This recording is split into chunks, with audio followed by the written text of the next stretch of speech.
দর্শক, আমি শেখ শিহাবুদ্দিন রুবেল। আমি ঠিক এই মুহূর্তে রয়েছি আরাফাতের ময়দানের মেইন গেটের সামনে। এখান থেকে আমি আপনাদেরকে আরাফাতের যে সম্পূর্ণ মাঠ এবং সেখানের যে ইতিহাস ঐতিহ্য সেটাকে জানাবো। চলুন দেখে আসি আরাফাতের ময়দান। এবং ওই যে উপরের যে মিনারটা, ওই জায়গাটায় দাঁড়িয়ে নবী করিম সাল্লাল্লাহু আলাইহি ওয়াসাল্লাম বিদায় হজের ভাষণ দিয়েছিলেন। আরাফাতের ময়দান, আমি যদি একটু আরাফাতের যে ময়দান যেখানে আসলে কিয়ামত অনুষ্ঠিত হবে এবং আমার নবী যেখানে বিদায় হজের ভাষণ দিয়েছেন, যেখানে আদম আলাইহিস সালাম 200 বছর কেঁদেও আসলে ক্ষমা পাননি, সেই জায়গাটা আসলে এই যে আমি একটু এই মুহূর্তে কথা বলবো। আমাদের এখানে একজন মুআল্লিম রয়েছেন, ওমর ফারুক ভাই। আমি বলেন। আলহামদুলিল্লাহ, নবী করিম সাল্লাল্লাহু আলাইহি সাল্লাম এইখানে ঐতিহাসিকের ভাষণ, বিদায় হজের ভাষণ দিয়েছিলেন লক্ষাধিক সাহাবী নিয়ে।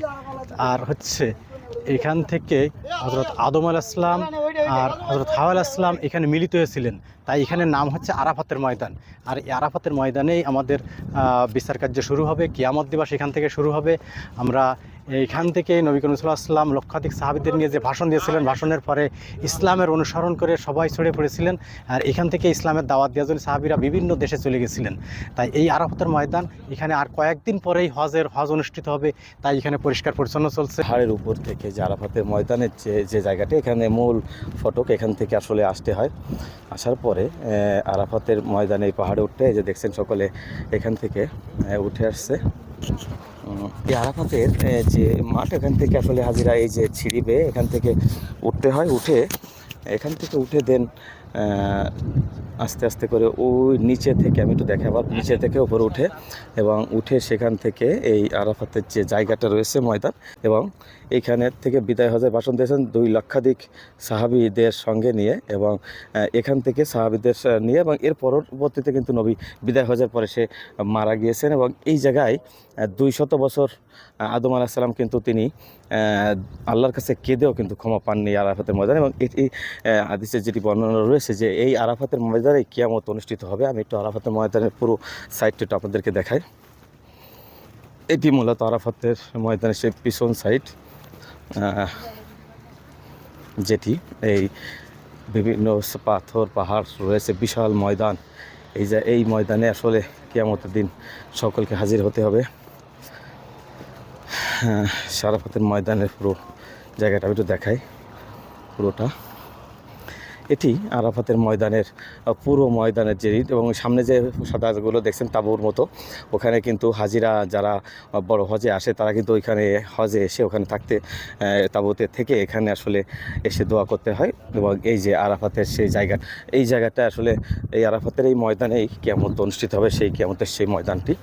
আমি এইখান থেকে যদি নিচের দিকে দেখাই, যে ওই যে মেইন গেট, ওখান থেকে এসে হাজিরা এই পাহাড়ের উপরে কিন্তু উঠে এসে এখানে মোনাজাত করে যায় এবং এটি দেখতে আসে আরাফাতের এই ময়দানটি।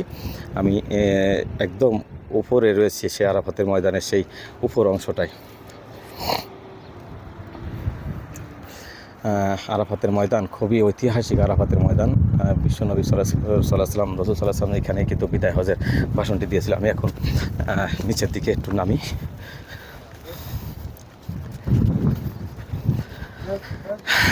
নিচের দিকে আমি নেমে এগিয়ে চলছি। যে সিঁড়ি বেয়ে, এরকম পাথর কেটে সিঁড়ি করা, এখান থেকে সিঁড়ি বেয়ে যেতে কবুতর রয়েছে এখানে, এই সিঁড়ি বেয়ে নিচে নামতে হবে।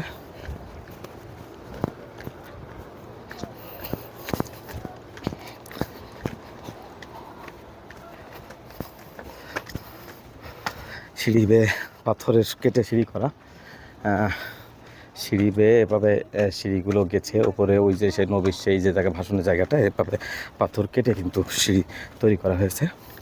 আমি যদি দেখাই যে আমি এখন সিঁড়ি বেয়ে নিচের দিকে নামছি।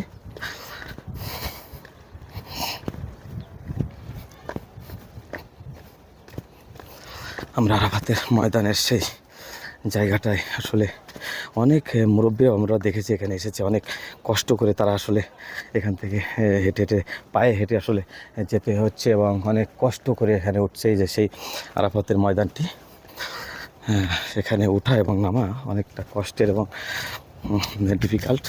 তারপরও অনেকে কিন্তু এই রোডের ভিতর ছাতা নিয়ে এখানে এসেছেন, তারা এই আরাফাতের ময়দানে এখানে মুনজালিফা এখানেই কিয়ামত অনুষ্ঠিত হবে এবং আমার নবী করিম সাল্লাল্লাহু আলাইহি ওয়াসাল্লাম বিদায় হজের ভাষণ দিয়েছিলেন এবং আদম আলাইহিস সালামের কিন্তু এখানে 200 বছর গন্ধক ফল খেয়ে যে সাজাটা দিয়েছিল আল্লাহ তাআলা, তাকে সে 200 বছর বসেও কিন্তু সে এখানে মাফ চেয়েছে আল্লাহর কাছে, তারপরেও কিন্তু আল্লাহ তাআলা তাকে ক্ষমা করেন। পরবর্তীতে হাদিসে আছে অন্যভাবে সে ক্ষমা পেয়েছে। পরে আমার প্রিয় নবীর নামে ওসিলায় সে ক্ষমা পেয়েছে। তো আমরা এই জায়গাতে দাঁড়িয়ে যদি আরেকটু দেখাই, যেখান থেকে আমি নেমে এসেছি, এই যে পাথর কেটে কেটে কেটে এরকম রাস্তা ভরে উঠে গেছে এবং এই যে আরাফাতের সেই ময়দানের যে ভিউটি আমি যদি দেখাই, আমরা নেমে এসেছি। খুবই ঐতিহাসিক একটি জায়গা এটি।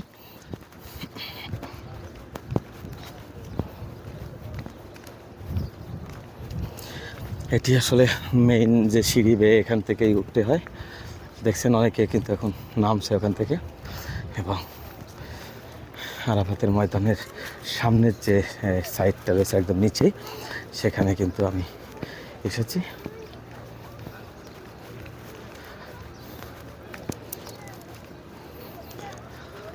এবং পুরনো যে একদম সেই 1400 বছর আগের যে যে দেওয়াল রয়েছে পাথরের, সেগুলো কিন্তু এই যে রয়েছে, জাস্ট একটু সংস্কারের মতো করেছে উপরে।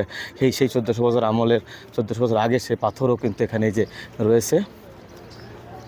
এই যে আরাফাতের ময়দানের নিচের যে অংশটি, এখানে কিন্তু বিভিন্ন জায়গা থেকে হাজিরা এসেছেন। এখানে দেশ বিদেশের বিভিন্ন প্রান্ত থেকে কিন্তু আসলে এখানে লাখো লাখো হাজিদের সমাবেশ হয় এখানে, এবং এখান থেকেই আরাফাতের ময়দানে এখানে এবং মুনজালিফা সব কার্যক্রম এখানেই পরিচালিত হয়।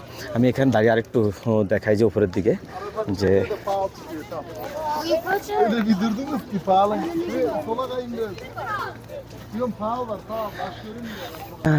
বিশাল ময়দান এবং বিশাল একটি ময়দান, এবং ময়দানের উপরে যে জায়গাগুলো করে দিয়ে দেখেন কবুতরে কিন্তু সেখানে বসে রয়েছে কবুতরগুলো। এই যে ময়দানটি ভালো করে দেখায়।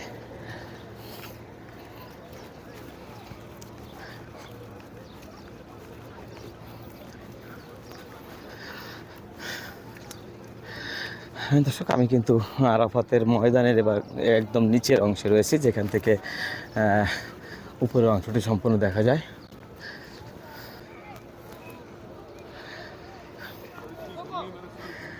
বিভিন্ন জায়গা থেকে হাজিরা কিন্তু এখানে এসেছেন, উমরা হজ যারা পালন করছেন তারা কিন্তু এখানে মধ্যে তারা এখানে এসেছেন এবং এখান থেকে তারা কিন্তু এই আরাফাতের ময়দানটি করে দেখে তারা এখানে উঠেছিলেন ও দোয়া করলো। অনেকে দেখলাম এই আরাফাতের ময়দানে।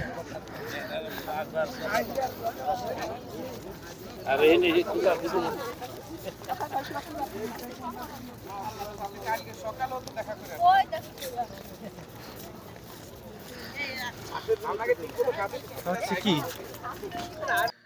এইখান থেকে কিয়ামত শুরু হবে সামের দিকে। এই সাইড থেকে আসলে কিয়ামত শুরু হবে, আমাদের সাইড রয়েছে, এবং এইখান থেকে সাম পাহাড়ের দিক থেকে সিরিয়ার দিক থেকে আসলে কিয়ামত শুরু হবে। আমার বাম হাতে যে জায়গাটি রয়েছে এটি সিরিয়া। এই সামনে দেখছেন, এখান থেকে আসলে কিয়ামত শুরু হবে। এবং ওই যে আমার সামনে যে জায়গাটি, ওইখানে দাঁড়িয়ে আমার নবীজি আসলে বিদায় হজের ভাষণ দিয়েছিলেন। এবং কিয়ামতও কিন্তু এই সিরিয়ার এই সাইড থেকে, এই যে বাম পাশে সাম বলে কোরআনে রয়েছে, এই সাইড থেকে আসলে কিয়ামত শুরু হবে, কোরআনে যে বর্ণিত রয়েছে। আরাফাতের যে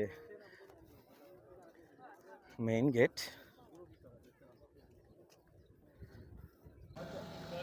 এখানে কিন্তু যে গাড়িগুলো তাতে কিন্তু আইসক্রিম রাখা আছে, এবং এই প্রচণ্ড গরম উপরে, যার কারণে প্রত্যেকটা গাড়িতেই কিন্তু আইসক্রিম রাখা।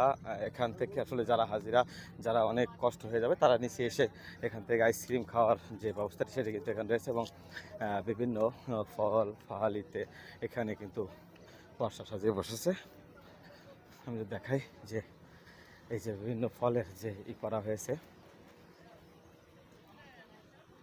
এই যে বিভিন্ন ফল কিন্তু এখানে কেটে কেটে রাখা হয়েছে। এর ভিতরে আঙ্গুল ফল রয়েছে, আনারস রয়েছে, আর আরেকটি কি ফল রয়েছে, তরমুজ। কিতনা রুপি? 5 রিয়াল। 5 রিয়াল কিন্তু, বাট আঙ্গুর 5 রিয়াল। ও, এখানে যা রয়েছে সবগুলোই আসলে 5 রিয়াল করে আসলে দাম, প্রত্যেকটা জিনিসই 5 রিয়াল। এই বেদানাও 5 রিয়াল এবং এর সাথে আমও রয়েছে কিন্তু এখানে। আম কত রিয়াল? 10 রিয়াল। আমগুলো 10 রিয়াল। এই জায়গা কিন্তু আমরা দেখলাম যে এখানে বিক্রি হচ্ছে এখানে আম। এবং আরাফাতের ময়দানের যে সম্পূর্ণ ইতিহাস এবং ঐতিহ্য আপনাদেরকে জানানোর চেষ্টা করলাম। আরাফাতের ময়দানের সামনে থেকে শেখ শিহাবুদ্দিন রুবেল, আনন্দ টেলিভিশন।